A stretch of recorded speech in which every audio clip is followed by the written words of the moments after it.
Morning student, welcome to Share Public School. हम लोग class 12 में फिजिक्स पढ़ रहे हैं। फिजिक्स में हमारा चैप्टर नंबर 11 चल रहा है। ठीक है, क्या दिया गया है 11 चैप्टर। बाकी के चैप्टर स्किप नहीं किए हैं, हम लोग बाद में कंटिन्यू करेंगे।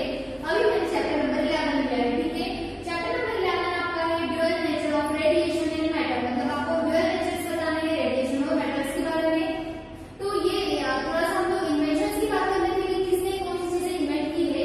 तो मैक्सवेल इक्वेशन से हम लोगों को इलेक्ट्रोमैग्नेटिज्म मिला था and hertz experiment on the generation and detection of electromagnetic waves and state is the wave nature of light.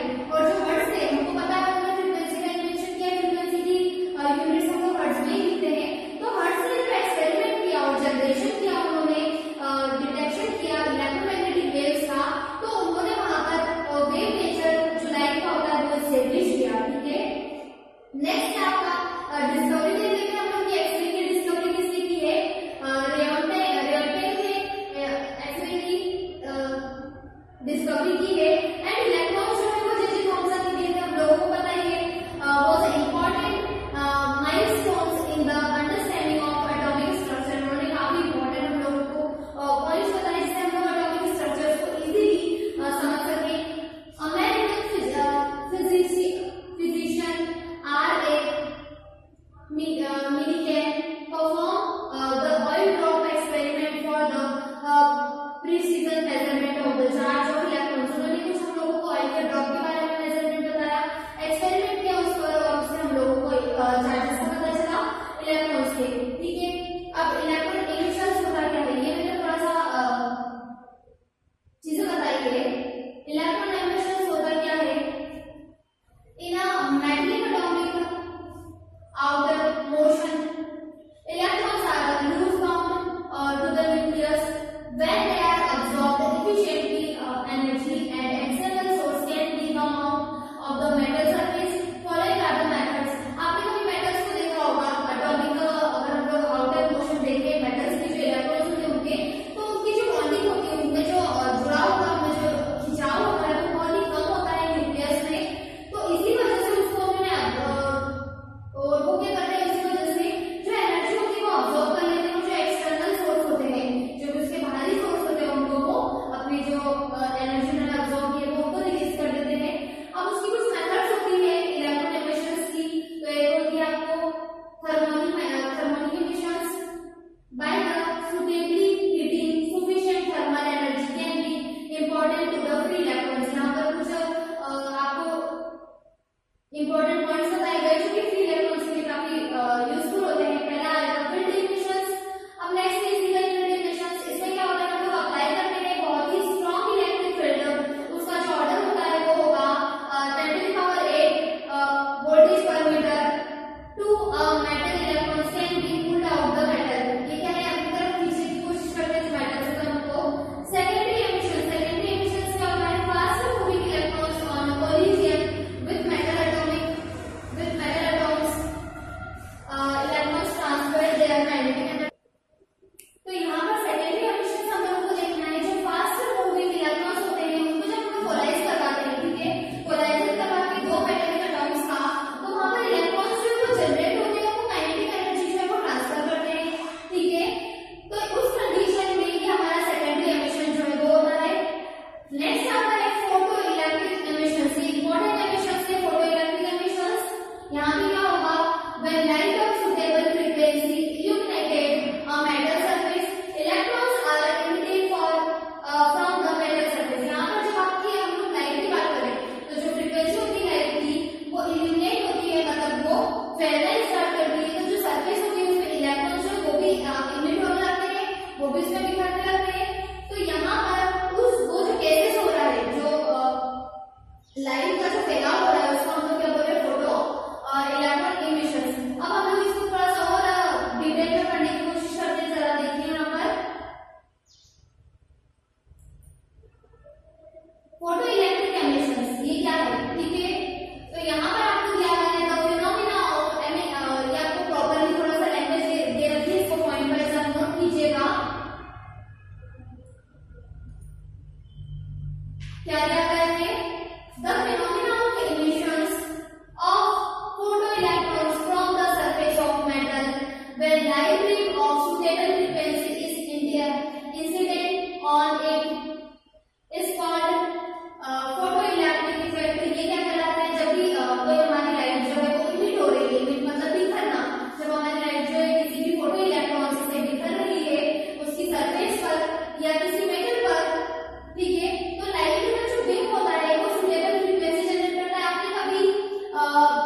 बचपन में तो वो देखिए लेजर लाइट किस तरह से छोटा सा बीम जो है वो काफी दूर तक जाता है। तो सिमिलरली यहाँ पर वही बात हो रही है। यहाँ पर हम लोग एक एग्जाम्पल ले सकते हैं हमारी टॉर्च लाइट का कि किस तरह से उसमें छोटे से बीम से लाइट जो एमिट होती है, बिखरती है, तो जो उसकी फ्रीक्वेंसी होती है उसको यहाँ पर इफेक्ट करते हैं। ये क्या कहलाता है? Photo electric effect. The emission electrons are called photo electrons and the current so pass is called photo electric current. जब यहाँ पर इलेक्ट्रॉन्स जो है वो इमिट होने लगते हैं, वो बिखरने लगते हैं, तो ये क्या कहलाता है? Photo electrons. और जब वहां पर करंट पास होने लगता है, ठीक है, वहां पर बात होती है इलेक्ट्रिसिटी की, तो यहाँ पर इस कंडीशन में क्या हो जाएगा? फोटो इलेक्ट्रिक करंट हो जाएगा। अब आपके ये इंपॉर्टेंट टर्म्स हैं कुछ, हर्ट्ज ऑब्जर्वेशन और दूसरे आपका लेनार्ड ऑब्जर्वेशन। हर्ट्ज ऑब्जर्वेशन क्या होता है?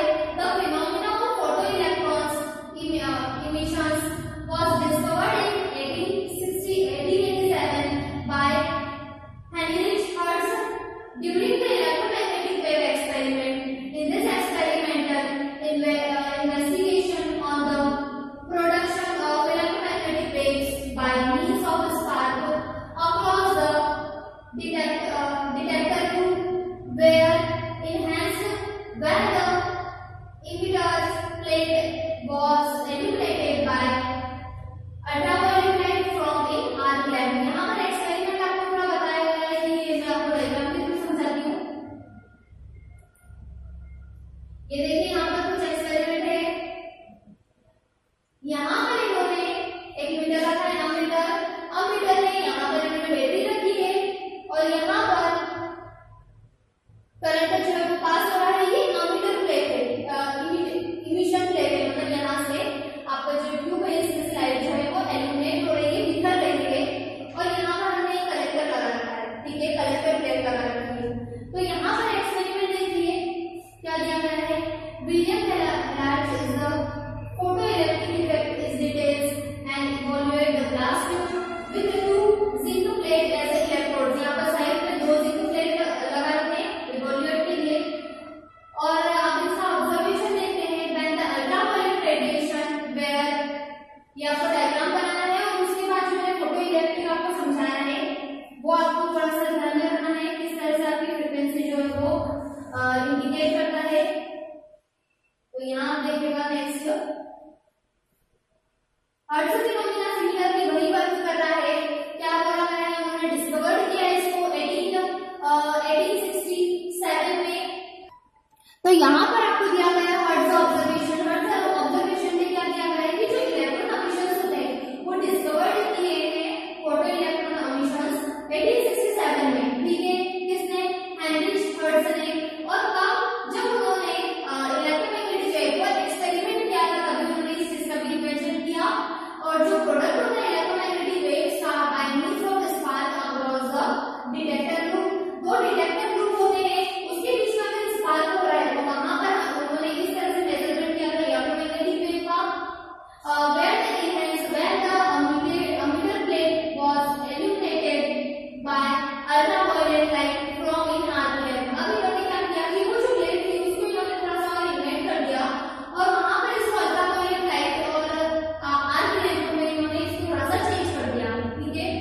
अब आपका next Lenard observation. Lenard observation क्या होता है? ये इंपॉर्टेंट ऑब्जर्वेशन चल रहा है, ठीक है। Lenard observation that when ultraviolet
Electrons are ejected from it when which are attracted toward the positive plate by the electric field. जो इलेक्ट्रॉन्स होते हैं वो अपनी तरफ अट्रैक्ट करने की कोशिश करते हैं, इसे बोल सकते हैं इसको जो पॉजिटिव प्लेट्स होती हैं उनको किसमें, इलेक्ट्रिक फील्ड में। क्लियर है? यहाँ पर नेक्स्ट लिखिए two terms to photo electric effect. यहाँ पर कुछ टर्म्स दे रखी फोटो इलेक्ट्रिक इफेक्ट की, ये वही टर्म्स है जो अभी हम लोगों ने पढ़ ली। फ्री इलेक्ट्रॉन्स की पढ़ी थी हम लोगों ने कि किस तरह से लूज हम लोग बॉन्ड का यूज करते हैं।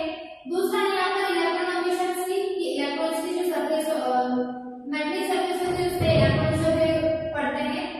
थर्ड है फोटो इलेक्ट्रोनेगेशंस। फोटो इलेक्ट्रोनेगेशंस की कंडीशन में यहाँ पर हम लोग लाइट रेडिएशंस का यूज कर रहे थे। और नेक्स्ट है आपका फोटोनिया, हम लोगों ने नहीं पढ़ा था, उसमें ये देख लीजिए क्या दिया है, वर्क फंक्शन। ठीक है, the minimum amount of energy required to just reject on electrons from the outermost surface of metal is known as a work function। बहुत ही छोटे से अमाउंट में जब हम लोग एनर्जी को रिक्वायर करते हैं just to inject the electrons from the outermost surface, ऊपर की सरफेस पर मेटल में, तो जो वर्क होता है फंक्शन का मेटल पर वो कहलाता है वर्क फंक्शन। वर्क फंक्शन को हम लोग डिनोट करते हैं W is equals to hv is equals to x upon में लैम्डा 0। ठीक है, यहाँ पर v is equal to lambda 0 जो है वो थ्रेशोल्ड वोल्ट फ्रीक्वेंसी है और थ्रेशोल्ड वेव फ्रीक्वेंसी वेवलेंथ है। ठीक है, कट ऑफ पॉइंट है अपना नेक्स्ट, ये कट ऑफ पॉइंट और ये चीजें हम लोग नेक्स्ट लेक्चर में कंटिन्यू करेंगे। क्लियर है? तो आज के लिए इतना ही, इसको अच्छे से रीड कीजिए और अपनी नोट कॉपी में लिखिए। Okay, thank you.